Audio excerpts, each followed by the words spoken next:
constaté que le mot dur, ça représente une personne. Une personne. Et on a dit à cuire, c'était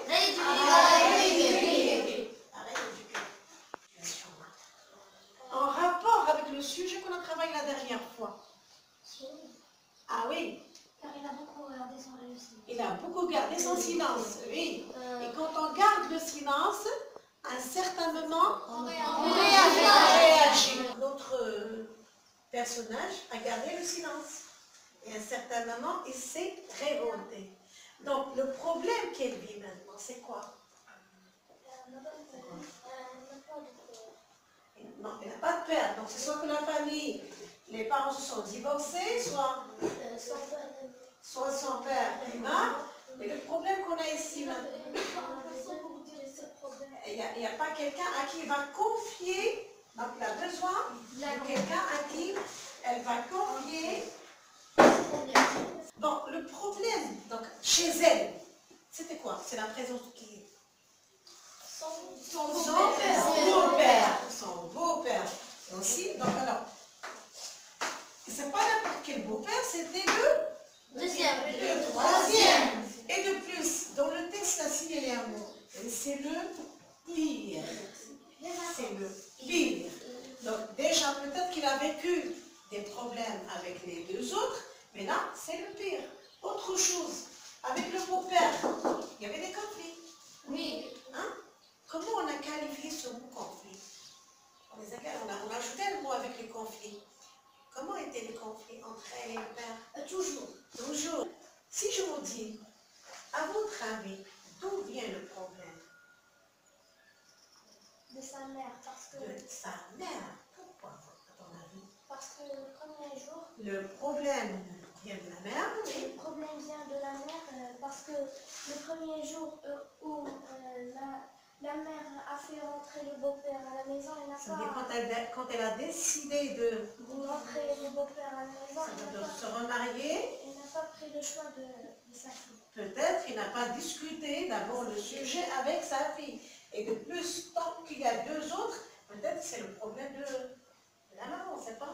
Donc, s'il y a un problème, c'est ni le père, ni la mère, ni le beau-père. C'est une assistante sociale.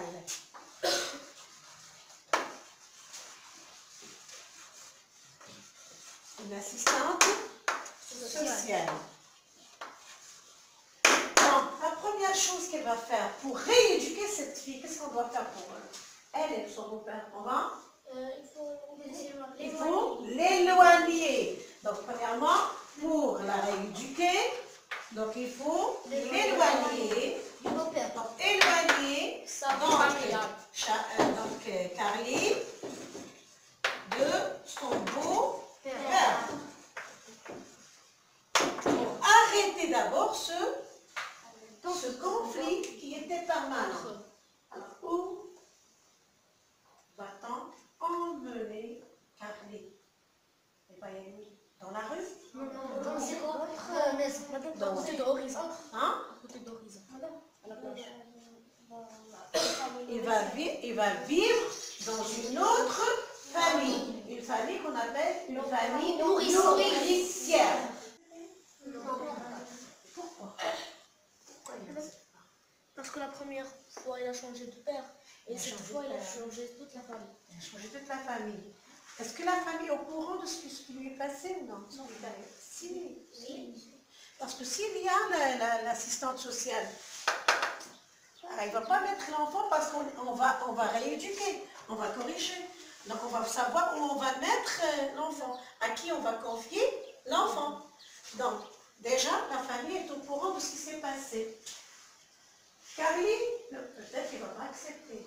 Il dit toujours, je reviens. Pourquoi? Pourquoi? Parce que c'est obligé. Non, il est toujours sous le choc. Sous le choc. Parce que maintenant, il n'a plus confiance en quelqu'un. Déjà, pour elle, le fait d'être éloigné de sa propre famille, comme s'il est en jeu. Est-ce qu'elle va comprendre? Est-ce que c'est pour son bien ou c'est pas pour son bien? On ne sait pas. Donc, Carly, quand il est rentré, quand il était placé dans la famille, pour éviter tout contact avec les personnes, elle a parti regarder la télévision. Bon, il s'est mis devant la la télé. À votre avis, est-ce qu'elle veut voir quelque chose dans la télé? Non. Pourquoi elle veut voir la télé? Pour s'amuser, peut-être. Parce qu'elle n'a rien à faire. Toi, tu n'as rien à faire. On ne peut pas contrater avec quelqu'un. Ah, pour ne pas parler avec quelqu'un, oui. Pour passer le temps vite. Pour que le temps passe vite, oui. Pour qu'elle ne réagisse pas et se calme. C'est un moyen pour se calmer. Ça veut dire, qu'est-ce qu'il essaie de se faire? S'éloigner. C'est pas s'éloigner. Oublier les problèmes. Oublier quoi encore? Pour ne pas créer le problème. Pour ne pas créer de problème. Oui. Pour ne pas discuter avec elle. Si je ne veux pas me disputer, qu'est-ce que je fais toujours? Je vais m'éloigner. Non, c'est pas séparer. Je vais me cacher. Très bien. Je vais me cacher. Il a mis sa main sur l'épaule. Il est venu derrière d'abord, pour ne pas la gêner. Derrière, il a mis... Donc, cette main qu'il met sur l'épaule, ça dit quoi à votre avis? Comment on peut interpréter la main qu'il met sur l'épaule de la fille? C'est de la tendresse, oui. C'est comme il lui dit confiance en nous. C'est comme pour lui donner un peu de confiance. Il essaie de le calmer et de faire confiance. Bon, elle cherchait à donner de la confiance. Hein? Carly, quoi encore? Ah non. Comme il veut dire que maintenant je ne vais pas avoir de problème. Bon, pour la rassurer, donc il la rassure. Voilà, donc rassure-toi, tu n'auras pas de problème avec moi, oui. Il veut dire une autre façon qu'il veut parler avec elle. Oui, c'est une autre façon pour lui dire, voilà, je suis prête à t'écouter. Mais toujours j'ai dit, on ne va pas lui dire de quoi souffrir. Même si la mère nourricière, elle est déjà au courant de ce que la personne a vécu. Oui, quoi encore? Oui, oui. Pour qu'elle écoute. Pour qu'elle écoute, oui. Regardez bien, ce symbole de main sur l'épaule, il a beaucoup de signification. Je suis là, voilà, je suis là. Hein? Ne crains rien. Tu n'es pas seul. Hein?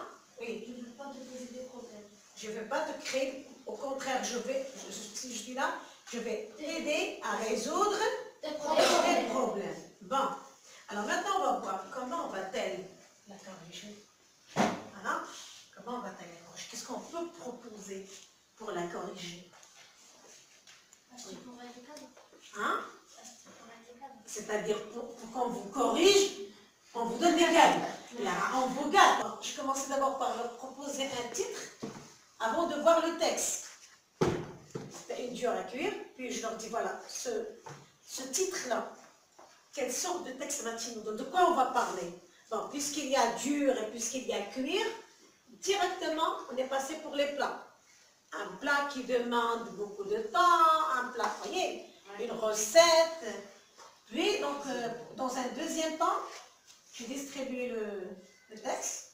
Donc, ils ont fait ils ont mis des hypothèses. Puis, dans une deuxième partie, donc, ils ont lu le texte silencieusement, parce que l'objectif, ce n'est pas l'étude du texte. C'est de soulever le problème, dégager le problème. Et puis, on a constaté que Dieu, c'est une personne. Et le mot cuire, c'est rééduquer. Hein? C'est une fille qui, c'est difficile de la rééduquer, parce que d'après ce qu'elle a vécu, donc on ne sait pas, donc d'après le texte, est-ce que les parents se sont séparés ou bien donc, ce qu'on sait déjà d'après le texte, c'est que la mère s'est remariée, et le conflit, il était comment? Permanent. Donc il y avait toujours un conflit entre la fille et son beau-père, et nous on cherche à tour de rôle, chacun de vous va nous dire qu'est-ce qu'il va faire. Vous êtes la mère nourricière. Qu'est-ce que vous allez faire pour corriger Carly?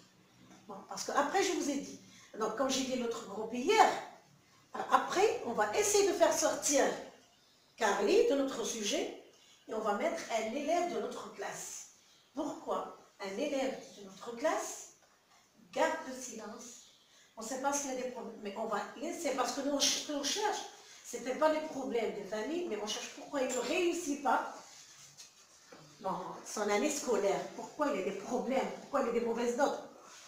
Quand on termine avec Karine. Bon, alors j'écoute. Vous êtes la mère nourricière. Qu'est-ce que vous allez faire? Oui, je t'ai compris. Premièrement, je vais m'asseoir. Qu'est-ce qu'on va dire? Je vais m'asseoir. Non, le mot que je fais personnellement, bien à mon avis. À mon avis, si j'étais, voilà. Si j'étais l'assistante. Non, c'est pas l'assistante, si j'étais la mère nourricière.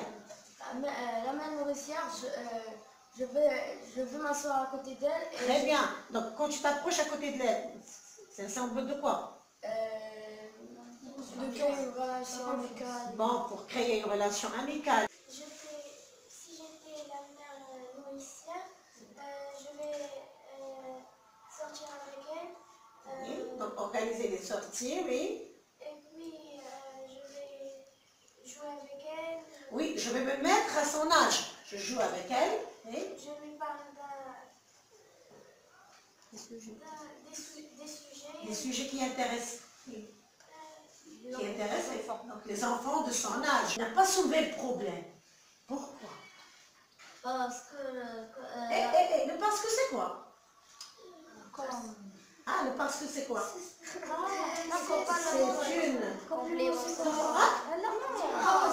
une conjonction de subordination. Et ça sert à quoi? On a travaillé la pause. Relier. Et vous le mettez en tête de la phrase. On peut le mettre. Une proposition principale à une proposition subordonnée circonstancielle. Il ne doit pas être en tête de la phrase. Je peux mettre autre chose en tête de la phrase. Soit que tu relèves le parce que au départ. J'écoute, oui. Comme la mère nourricière veut la calmer, oui, comme la mère nourricière veut calmer la fille, oui. Il ne parle pas de... Il ne va pas soulever le problème. Le problème, oui. Oui. Il n'a pas... Elle. Parce que jusqu'à présent, on a la mère nourricière et on a la fille, oui. Il n'a pas montré le dossier parce que pour ne pas réagir. Pour qu'elle ne réagisse pas.